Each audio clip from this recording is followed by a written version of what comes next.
Selamat siang, rekan-rekan guru sekolah penggerak. Selamat siang, Bu. Ya, selamat siang, Bu. Ya, selamat siang. Puji syukur kepada Tuhan Yang Maha Esa. Pada kesempatan siang hari ini kita dapat bertemu dalam dunia maya untuk saling memberikan materi mengenai sekolah penggerak. Saya, Roswita Natalia Gaina dari SMP Negeri 1 Bakul, akan mempresentasikan materi tentang prinsip asesmen. Saya minta Bapak Mikael memimpin kita dalam doa.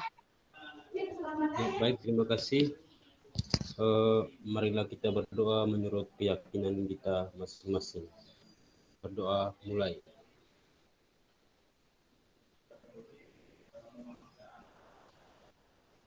Selesai.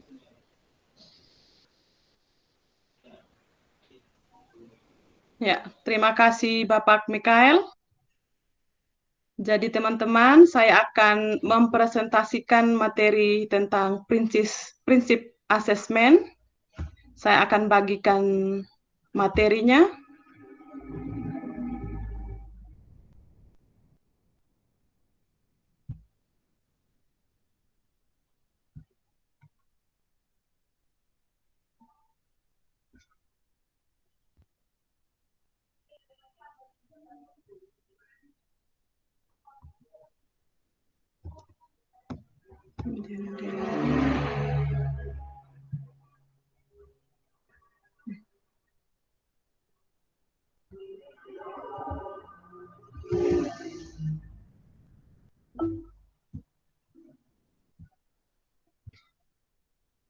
Ya, mohon bersabar teman-teman. Ya. Ya, Bu, tidak apa-apa.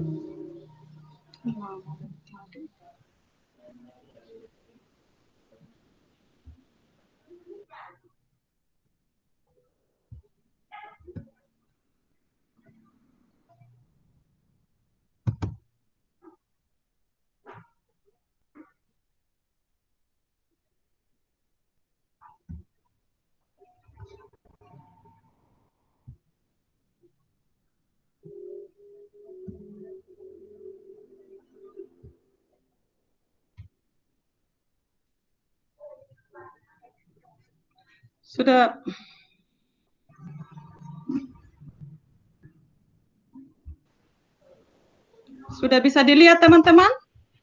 Ya, sudah, Bu. Sudah terlihat. Sudah, Bu. Prinsip asesmen. Jadi teman-teman, pada akhir sesi ini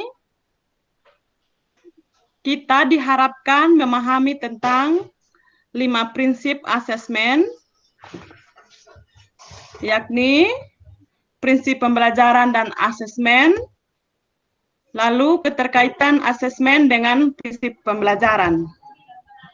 Setelah itu, alur asesmen, yakni alur dalam penerapan pembelajaran.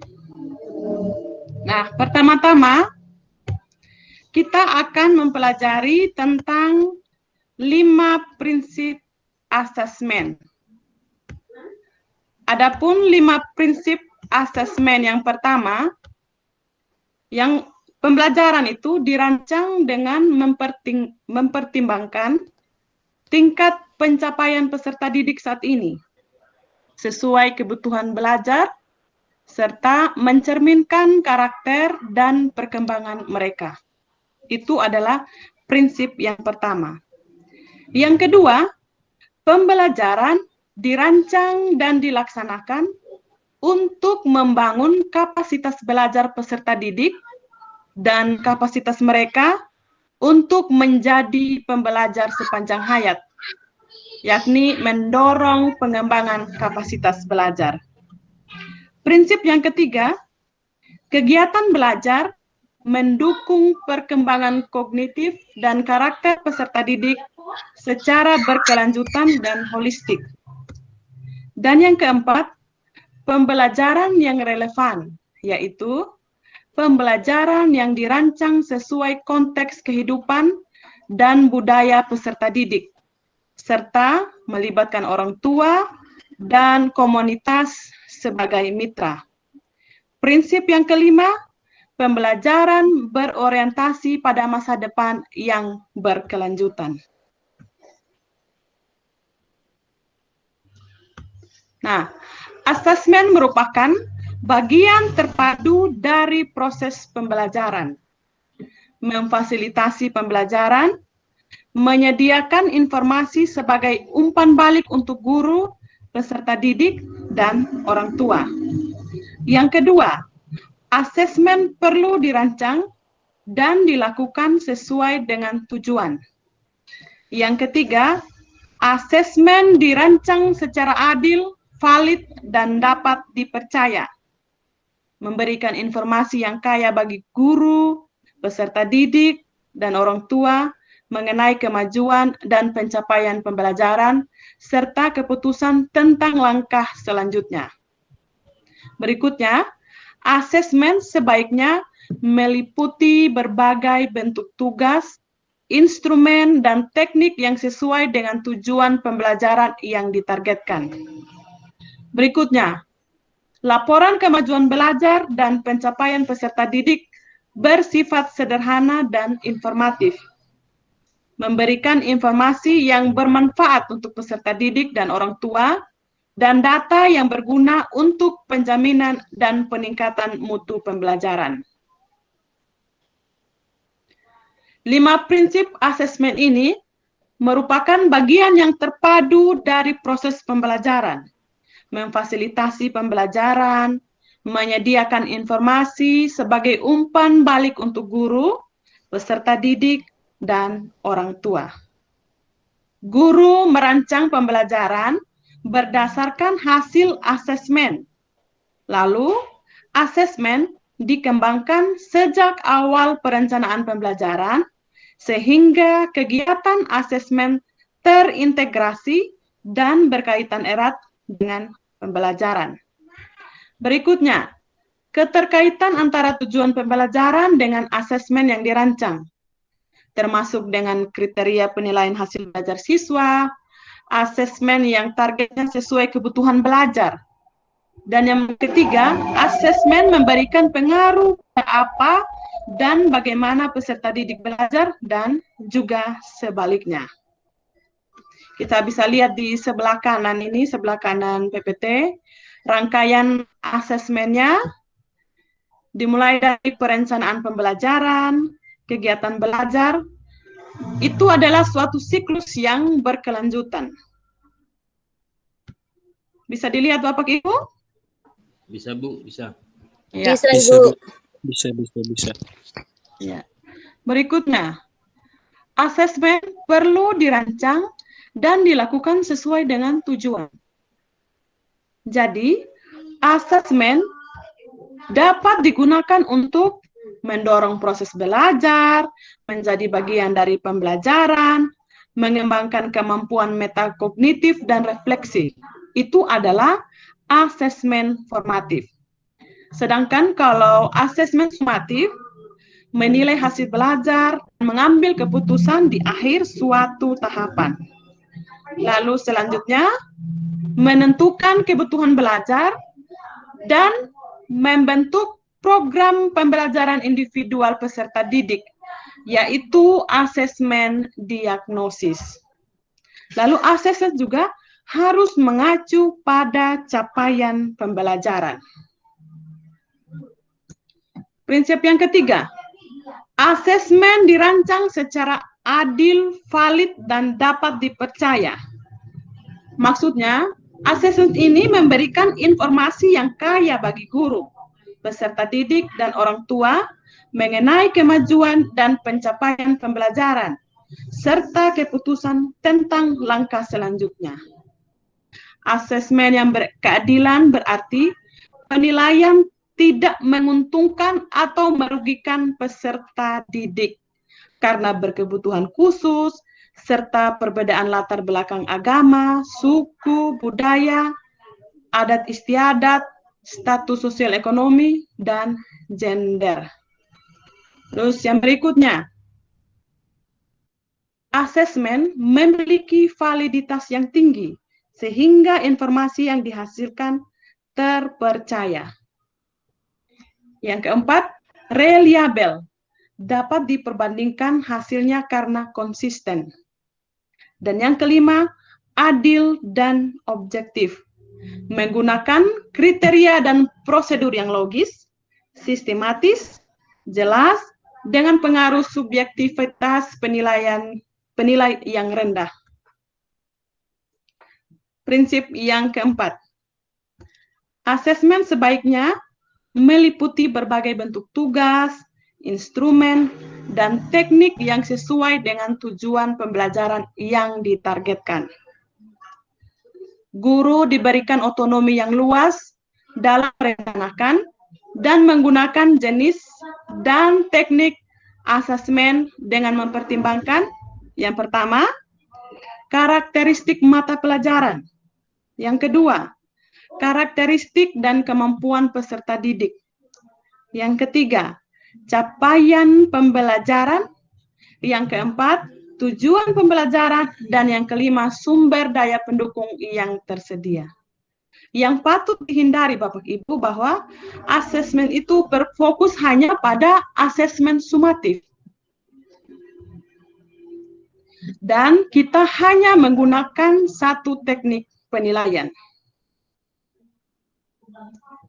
Prinsip yang kelima, laporan kemajuan belajar dan pencapaian peserta didik bersifat sederhana dan informatif, memberikan informasi yang bermanfaat untuk peserta didik dan orang tua, dan data yang berguna untuk penjaminan dan peningkatan mutu pembelajaran.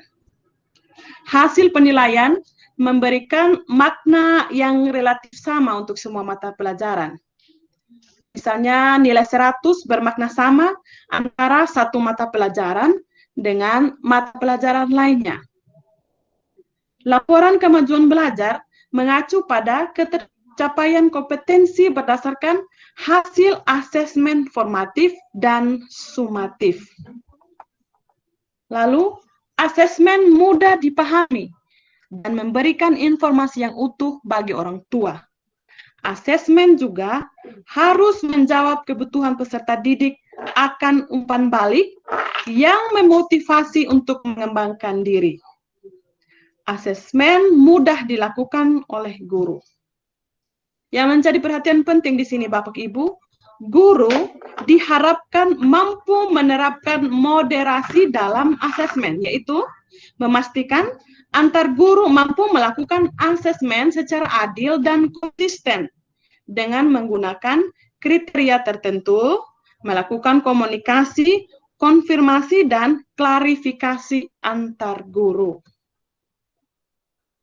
Selanjutnya kita akan membahas tentang keterkaitan asesmen dengan prinsip pembelajaran. Yang pertama, pembelajaran dirancang dengan mempertimbangkan tingkat pencapaian peserta didik saat ini, sesuai kebutuhan belajar, serta mencerminkan karakter dan perkembangan mereka. Jadi asesmen itu dirancang berpusat pada kompetensi siswa. Lalu, peserta didik dapat melanjutkan ke kelas di atasnya sesuai dengan ketercapaian tujuan pembelajaran yang dikelompokkan ke dalam kriteria mulai berkembang, mahir, dan sangat mahir. Berikutnya, peserta didik diberikan intervensi sesuai dengan tingkat kompetensinya. Dan yang keempat, pemberian intervensi dapat dilakukan sebelum pemberian laporan kemajuan belajar maupun saat pelaksanaan pembelajaran di tingkat selanjutnya.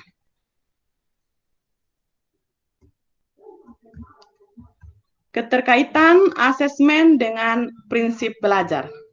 Ya, sebelum kita masuk pada materi berikutnya, Bapak Ibu, halo? Halo Bu. Halo. Ya, Sebelum kita masuk pada materi berikutnya, saya minta Ibu Tessa memimpin ice breaking.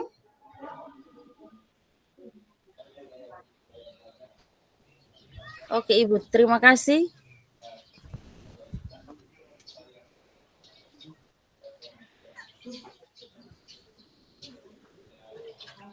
Ya.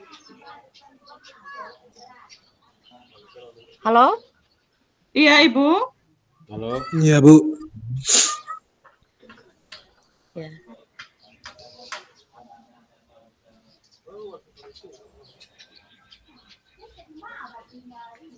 Mungkin sinyalnya Ibu Tessa ini putus-putus. Bagaimana Pak Mikael? Pimpin kita dalam ice breaking dulu. Oke, Bu. Silakan diaktifkan semua videonya dulu.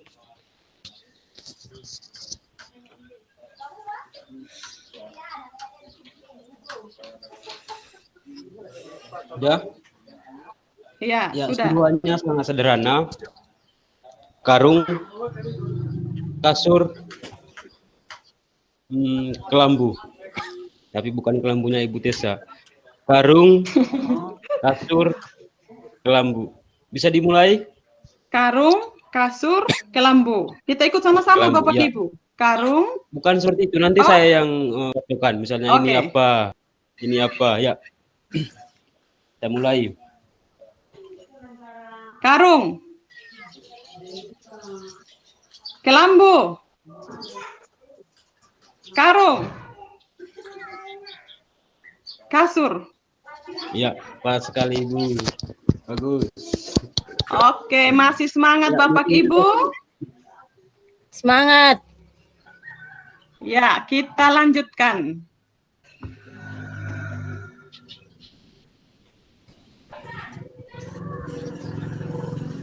Kita lanjutkan keterkaitan asesmen dengan prinsip pembelajaran.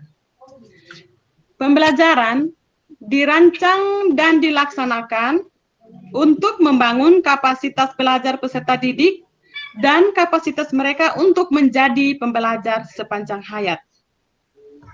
Kita perlu menanamkan yang namanya growth mindset. Ada yang tahu itu growth mindset Bapak Ibu? Ibu Tessa, Pak Renel? Kira-kira Ibu. apa itu Tidak tahu, growth Bu. mindset? Nah, growth mindset artinya itu pola pikir bertumbuh. Jadi harapannya asesmen ini bisa membangun kesadaran bahwa proses mencapainya tujuan pembelajaran ini lebih penting daripada hasilnya. Jadi proses lebih penting daripada hasil akhirnya. Terkadang kita sebagai guru lebih penting akhir daripada prosesnya. Nah, untuk itu Bapak Ibu, guru diharapkan mampu menerapkan prinsip pola pikir bertumbuh atau growth mindset dalam asesmen. Apa saja itu prinsip pola pikir bertumbuh? Yang pertama, guru dan peserta didik perlu membangun budaya tidak takut salah dalam belajar. Yang kedua, belajar bukan tentang kecepatan, tetapi tentang pemahaman yang mendalam. Yang ketiga, menerapkan penilaian diri atau self-assessment, penilaian antar teman, peer assessment, refleksi diri, dan pemberian umpan balik antar teman atau peer feedback. Nah, pemberian umpan balik dari guru kepada peserta didik yang dilakukan dengan mendeskripsikan usaha terbaik untuk menstimulasi pola pikir bertumbuh dan memotivasi peserta didik. Berikutnya, keterkaitan asesmen dengan prinsip pembelajaran itu bahwa kegiatan belajar mendukung perkembangan kognitif dan karakter peserta didik secara berkelanjutan dan holistik. Maksudnya di sini bahwa asesmen sebagai bagian dari pembelajaran mencakup kompetensi pada ranah sikap, pengetahuan, dan keterampilan yang saling terkait. Nah, yang kedua, menerapkan nilai-nilai yang sesuai dengan untuk mengembangkan karakter dan kompetensi yang terkandung dalam profil pelajar Pancasila. Yang berikutnya, sekuens pembelajaran yang logis dan relevan dengan tingkat kesulitan yang sesuai untuk peserta didik. Yang berikutnya, menstimulasi kemampuan berpikir tahap tinggi.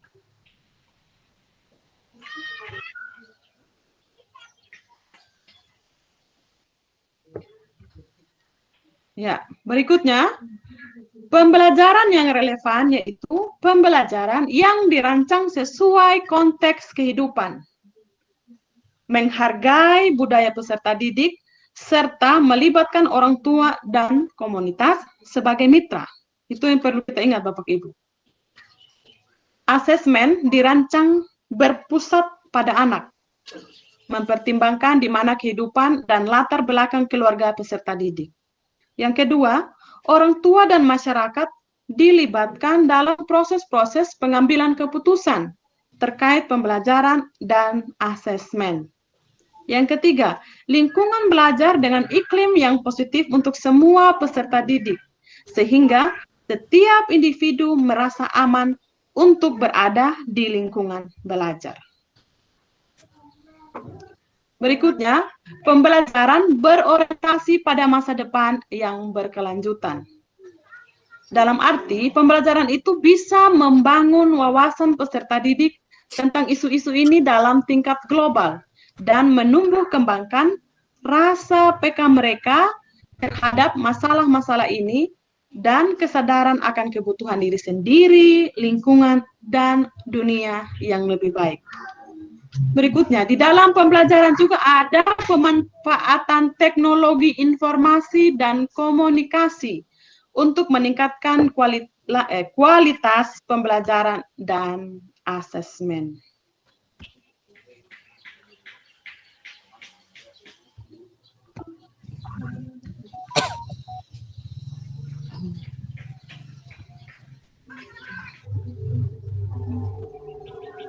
Ya, ini saya ada share PPT tentang asesmen dalam alur penerapan pembelajaran. Bapak Ibu bisa lihat?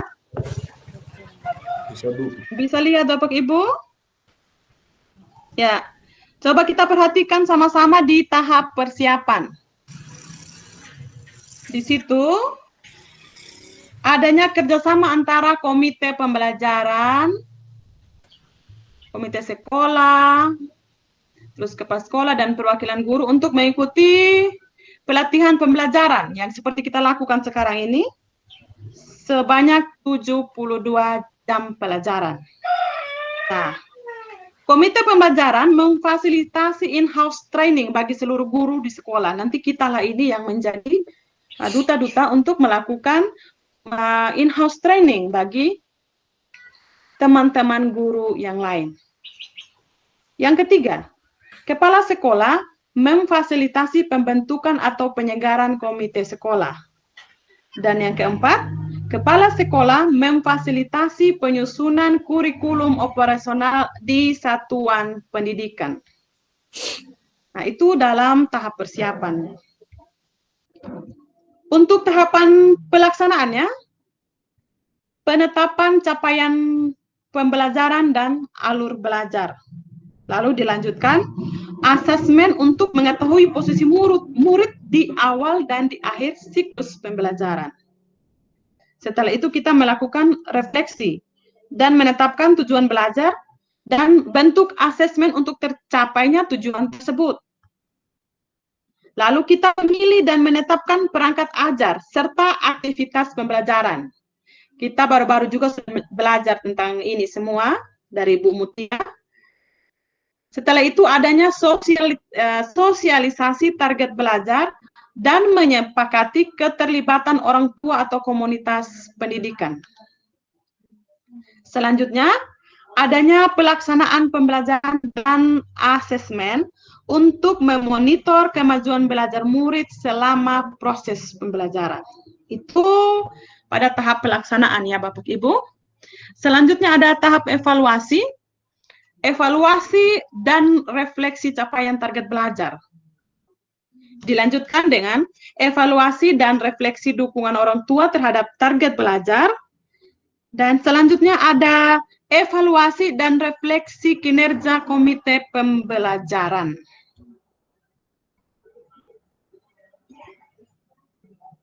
Nah, demikian yang saya bisa sampaikan menyangkut dengan prinsip asesmen dalam kurikulum sekolah penggerak. Pada kesempatan ini, saya minta Bapak, Ibu Guru, berbagi pengalaman dari materi yang sudah saya sampaikan, bagaimana pengalaman Bapak Ibu selama ini dalam prinsip asesmen yang Bapak Ibu lakukan di sekolah, keterkaitannya dengan prinsip asesmen yang kita lakukan sekarang ini, yang kita pelajari dalam sekolah penggerak. Apakah Bapak Ibu sudah pernah melakukan asesmen itu atau sama sekali baru bagi Bapak Ibu? Silakan kita curhat pendapat.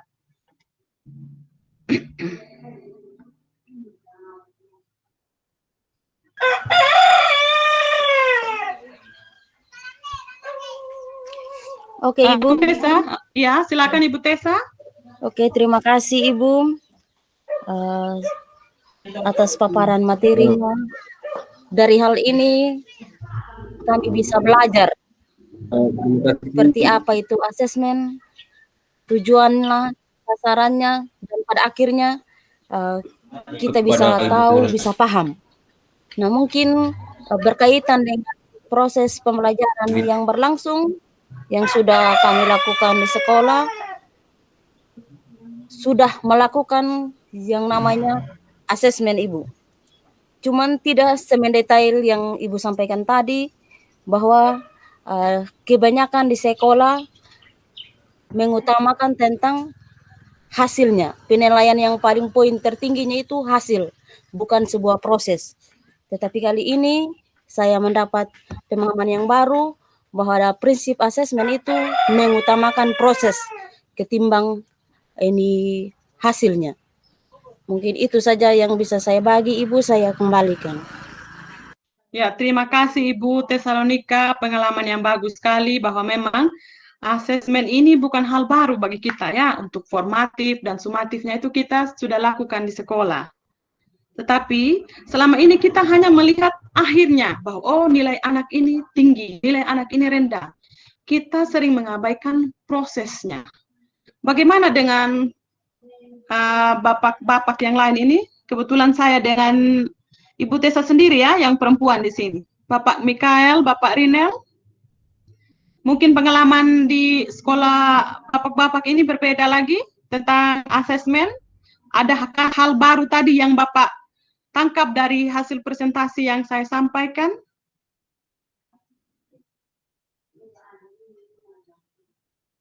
Halo, Bapak Mikael.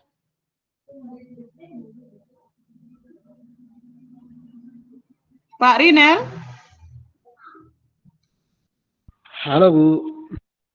Iya, bagaimana Pak Rinel bisa berbagi sedikit pengalaman Bapak di sekolah terkait asesmen? Mungkin tadi ada hal baru yang Bapak ketahui setelah saya mempresentasikan materi tentang prinsip asesmen.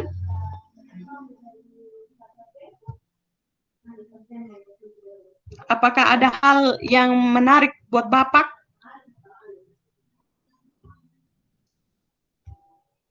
Hal baru apa begitu yang Bapak dapatkan dari pembelajaran hari ini tentang prinsip asesmen mungkin?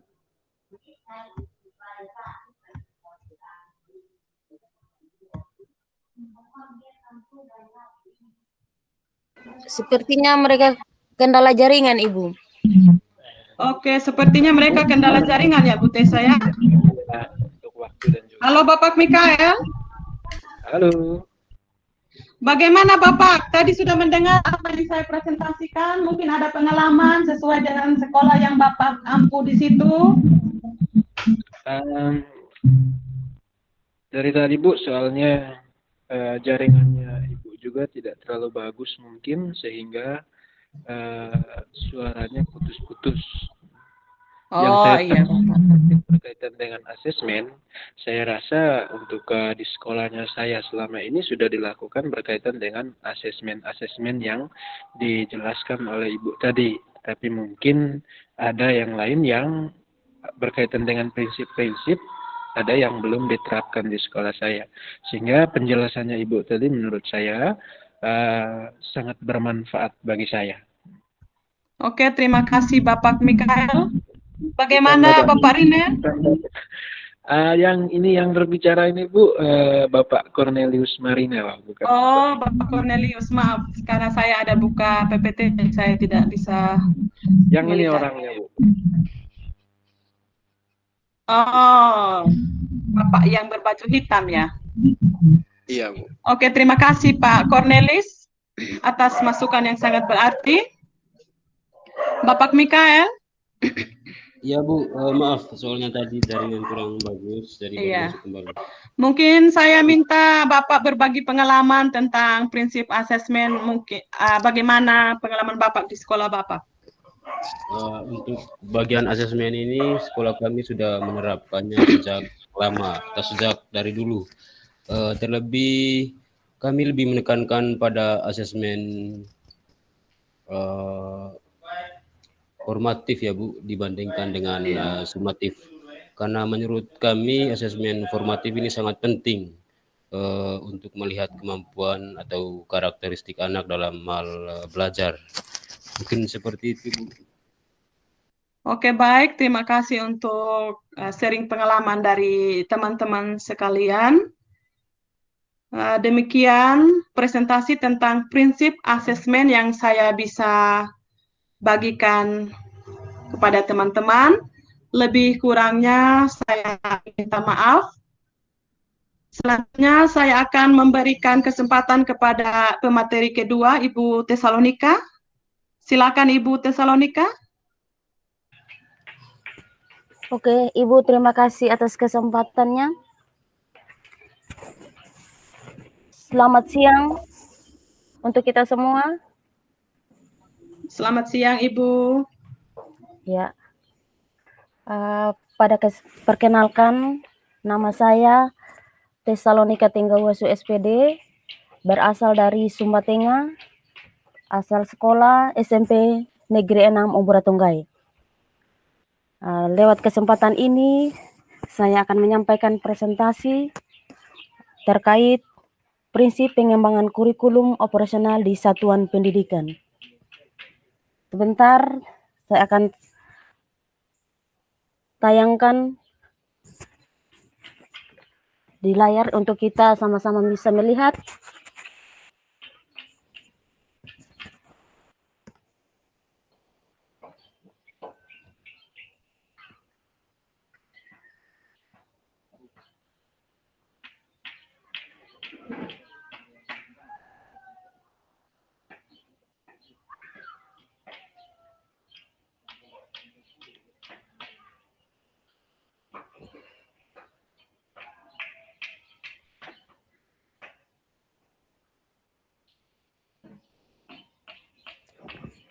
Oke, karena saya tidak bisa menayangkan, saya minta tolong kepada rekan saya, Ibu Roswita, untuk menampilkan di layar.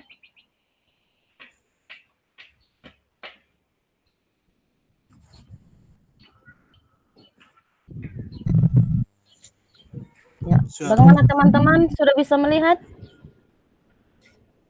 Sudah Ibu. Sudah Bu. Oke.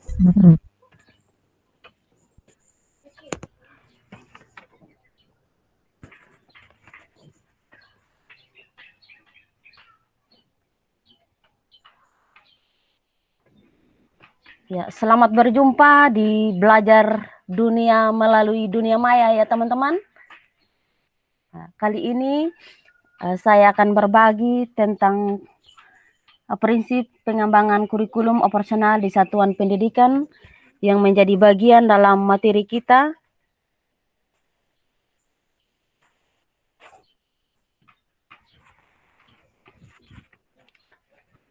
Walaupun pertemuannya melalui dunia maya, tetapi semangat kita saya harapkan tidak menjadi satu kendala karena jaringan, tetapi kita tetap berusaha untuk kita tetap ada dalam kondisi yang siap belajar. Ya teman-teman, prinsip pengembangan kurikulum operasional di satuan pendidikan, kita bisa melihat pengantar penyusunan kurikulum operasional di satuan pendidikan kurikulum itu sendiri dapat diartikan sebagai seperangkat rencana dan pengaturan mengenai tujuan, isi dan bahan pelajaran serta cara yang digunakan sebagai pedoman penyelenggaraan kegiatan pembelajaran untuk mencapai tujuan pendidikan tertentu. Sebagaimana tercantum dalam Undang-Undang Sindiknas 2003. Pemerintah pusat menetapkan kerangka dasar dan struktur kurikulum yang menjadi acuan untuk mengembangkan kurikulum operasional di satuan pendidikan. Komponen dalam kurikulum operasional ini disusun untuk membantu proses berpikir dan mengembangkan satuan pendidikan.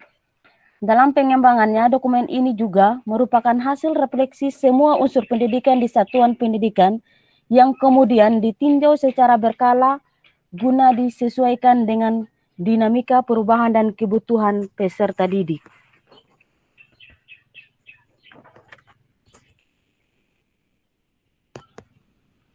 Oke, kita masuk prinsip pengembangan kurikulum operasional di satuan pendidikan. Yang pertama yang menjadi sasarannya teman-teman, yaitu berpusat pada peserta didik, di mana pelajar harus memenuhi potensi kebutuhan, perkembangan dan tahapan belajar, serta kepentingan peserta didik. Profil pelajar Pancasila selalu menjadi rujukan pada semua tahapan dalam menyusun kurikulum operasional sekolah. Yang kedua, kontekstual. Kontekstual di sini menunjukkan kekhasan dan kesesuaiannya dengan karakteristik satuan pendidikan, konteks sosial budaya dan lingkungan, serta dunia kerja dan industri. Prinsip yang berikut, esensial. Di mana esensial yang dimaksud di sini semua unsur informasi penting atau yang utama yang dibutuhkan oleh para pemegang kepentingan tentang kurikulum yang digunakan di satuan pendidikan dapat diperoleh di dokumen tersebut. Bahasanya lugas dan mudah dipahami, tidak mengulang naskah atau kutipan yang sudah ada di naskah lain. Dokumen tidak perlu memuat kembali misalnya lampiran Kemendikbud serta capaian pembelajaran, struktur dan lain-lain dalam dokumen kurikulum operasional.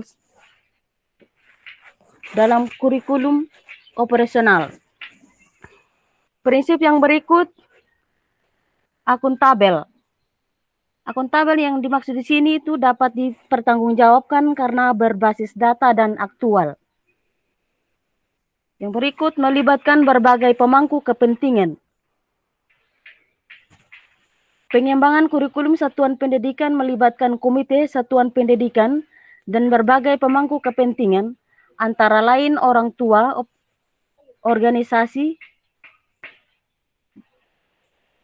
berbagai sentra serta industri dan dunia kerja untuk SMK di bawah koordinasi dan supervisi Dinas Pendidikan atau kantor kementerian yang menyelenggarakan urusan pemerintah di bidang agama sesuai dengan kewenangannya.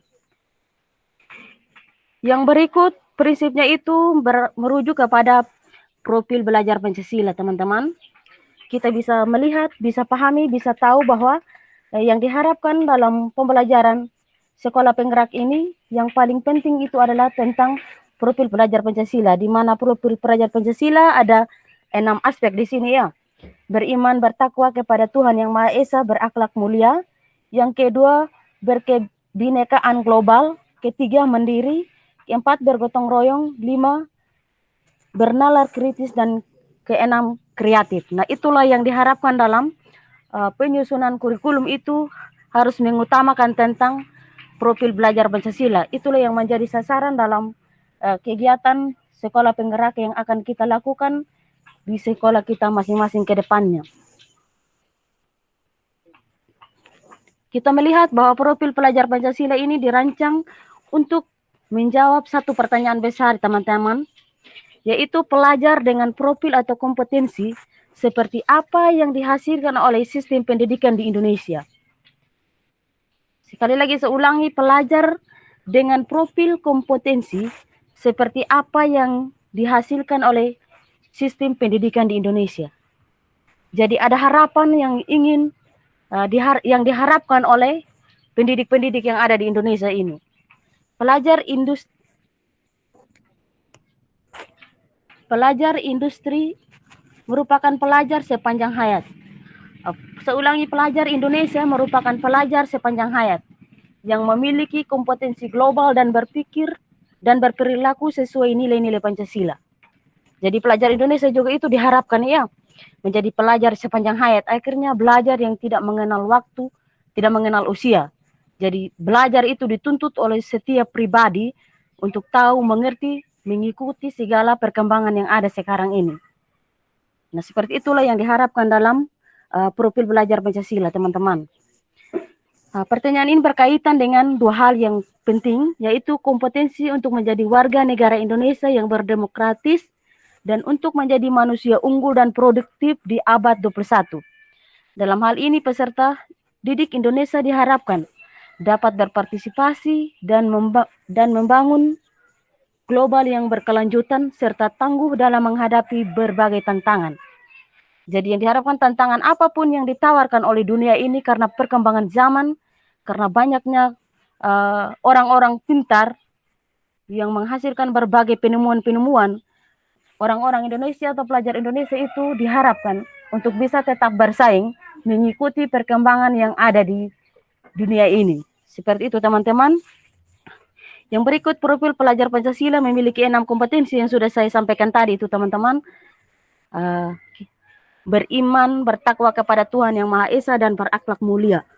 Nah, itulah yang diharapkan segala sesuatu yang kita buat, yang kita laksanakan itu harus berhubungan dengan Sang Pencipta.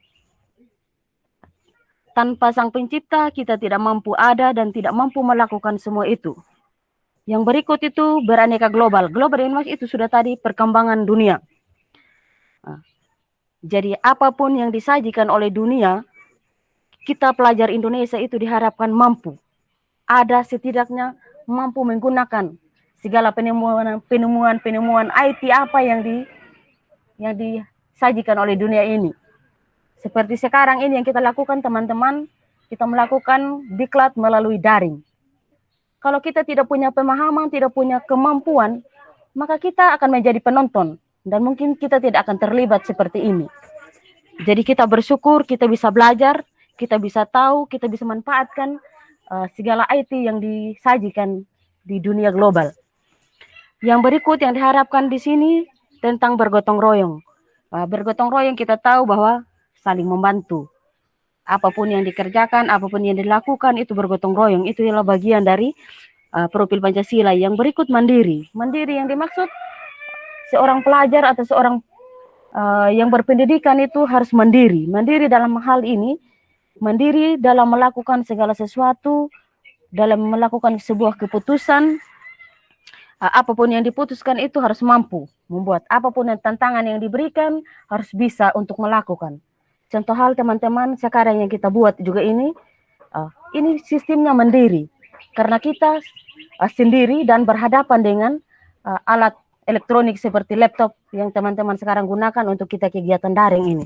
Seperti itu, ketika kita sudah mampu, nah itulah yang dikatakan mandiri, tanpa bantuan orang lain. Kita menggunakan akal budi yang ada, pengetahuan yang ada, pemahaman yang ada, sehingga kita bisa ada di dunia yang seperti ini. Sekarang kita lakukan kegiatan daring.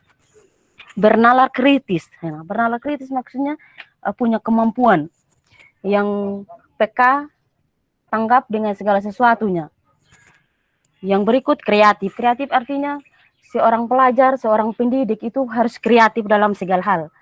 Apapun yang menjadi tantangan ketika dalam proses pembelajaran, kita harus bisa mampu membuat sesuatu yang berbeda begitu. Supaya menghasilkan daya tarik bagi siswa kita atau bagi sesama kita di mana kita berada. Dengan kreatif, dengan kemampuan yang kita miliki. Yang berikut dimensi tersebut menunjukkan bahwa profil belajar Pancasila tidak hanya fokus pada kemampuan kognitif, yaitu tentang pengetahuan saja, tetapi juga sikap dan perilaku sesuai jati diri sebagai bangsa Indonesia sekaligus sebagai warga dunia. Nah, itulah teman-teman yang diharapkan di sini, bukan hanya kemampuan kita, bukan hanya kepintaran kita, tetapi sikap dan perilaku kita juga menjadi tujuan sasaran utama di dalam kita proses belajar. Penjelasan di atas menggambarkan posisi dan fungsi profil pelajar Pancasila dalam kurikulum sekolah, yaitu sebagai berikut. Yang pertama, tujuan jangka panjang segala proses pembelajaran yang berlangsung di sekolah. Yang kedua, kompetensi dan rakyat yang perlu dikembangkan oleh setiap warga sekolah. Dan yang ketiga, benang merah yang menyatukan segala hal praktek yang dijalankan di sekolah. Mungkin teman-teman itu saja yang bisa saya sampaikan tentang prinsip pengembangan kurikulum operasional di satuan pendidikan. Bahwa di mana prinsip ini sudah ditentukan oleh pusat, tinggal sekolah masing-masing yang bisa mengoperasikan atau mengelola sesuai dengan kebutuhan tadi seperti yang disampaikan. Sasaran utamanya itu tentang peserta didik. Mungkin ada teman-teman yang mau menanggapi atau mungkin yang mau menambahkan, saya berikan kesempatan.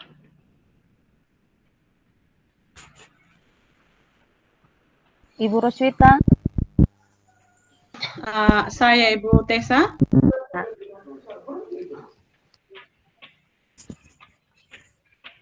Halo. Iya Ibu. Halo Ibu Tessa. Halo.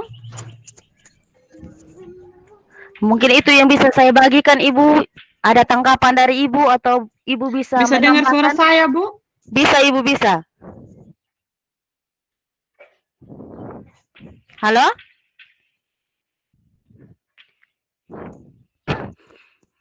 Halo? Halo, Ya. Bu. Iya Pak Rimel. Bisa tampilkan lagi Ibu Roswita. Oke Ibu Roswita, minta tolong. Halo. Iya, Pak Mikael. Saya beri tanggapan. Jadi menurut pendapat saya, profil pelajar Pancasila itu sangat penting dalam mengembangkan karakter dari setiap siswa. Jadi profil pelajar Pancasila ini juga yang ditekankan oleh Bapak Pendidikan kita, Bapak Ki Hajar Dewantara. Kenapa harus diterapkan di sekolah? Supaya di sekolah itu ada tumbuh yang namanya merdeka belajar. Jadi intinya profil pelajar Pancasila ini sangat bermanfaat bagi perkembangan siswa di sekolah maupun di luar sekolah. Jadi seperti itu Bu, saya kembalikan. Oke Pak Mikael, terima kasih atas masukannya, atas tanggapannya. Benar sekali Pak, bahwa seorang pencetus pendidikan, yaitu Bapak Ki Hajar Dewantara, menuntut bahwa sekolah itu harus mengutamakan tentang profil belajar Pancasila. Karena dari situlah segala capaian, tujuan, bahkan sasaran yang kita harapkan itu bisa dapat tercapai. Mungkin itu ada tanggapan dari lain teman, dari Ibu Roswita mungkin? Dari saya begini, Bu. Oke. Kalau dari saya begini. Ibu punya topik tadi kalau tidak salah berkaitan dengan kurikulum operasional sekolah. Iya. Dan sebenarnya batasannya itu kalau misalnya operasional sekolah sampai pada melibatkan kepentingan pemangku kepentingan. Karena berkaitan dengan profil pelajar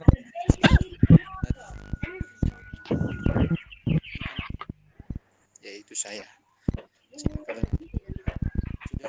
Kurang jelas. Putus-putus Pak Cornelis. Halo? Putus-putus Pak. Putus-putus ya, mungkin jaringan Bu. Iya.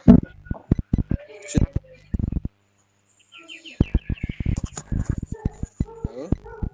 Iya. Pak Cornelis mungkin cari tempat jaringan yang bagus Pak, karena Pak sebentar lagi presentasi Pak Cornelis. Kalau jaringannya saya bagus Bu. Bagus sekali malah. Oh, ini sudah. Mungkin Pak agak keras lagi suaranya Pak. Iya. Ya, silakan Pak Cornelis. Sudah jelas. Halo? Iya, kami mendengar Pak. Dengan apa yang dipresentasikan oleh Bu Tega tadi berkaitan dengan kurikulum operasional sekolah. Dan setahu saya itu hanya sampai pada melibatkan pemangku-pemangku kepentingan. Profil-profil pelajar Pancasila, saya rasa itu ada yang mempresentasikan sebentar. Oke. Sudah dijelaskan oleh Ibu Tega tadi. Karena di situ saya yang menjelaskan berkaitan dengan profil-profil Pancasila ke-6-nya tadi. Oke, dapat dipahami Pak Cornelis. Ya. Yang mau saya tekankan di sini berkat ini hanya mau membagi pengalaman, Bu. Iya.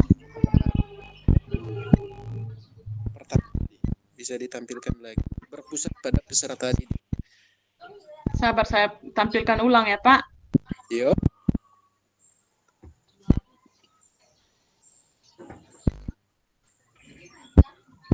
Halo.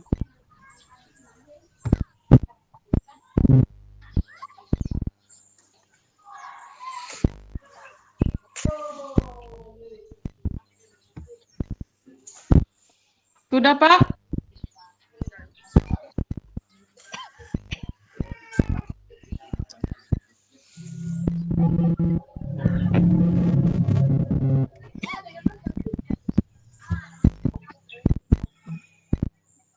Halo. Iya, bagian mana? Jaringan tidak terlalu bagus, Bu. Sehingga langsung saja presentasi saya punya sudah, Bu. Oke, silakan. Kalau begitu silakan, Pak. Iya, Bu.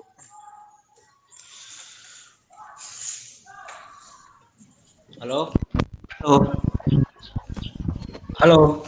Halo. Kita jeda dulu ya, saya sudah berhentikan rekaman dulu biar tidak jenuh. Sebentar, jadi setelah itu baru lanjut. Ya, tetap di mute tapi tidak direkam. Jangan terlalu main jauh dari rumah. Istirahat berapa menit ini, Pak? Istirahat ya 5 menit lah. Oke. Harus tinggal 18%. Kenapa? Harusnya tinggal 18%, Pak Mikael. Ulang? Sudah selesai. Oke, nanti 5 menit lagi ya.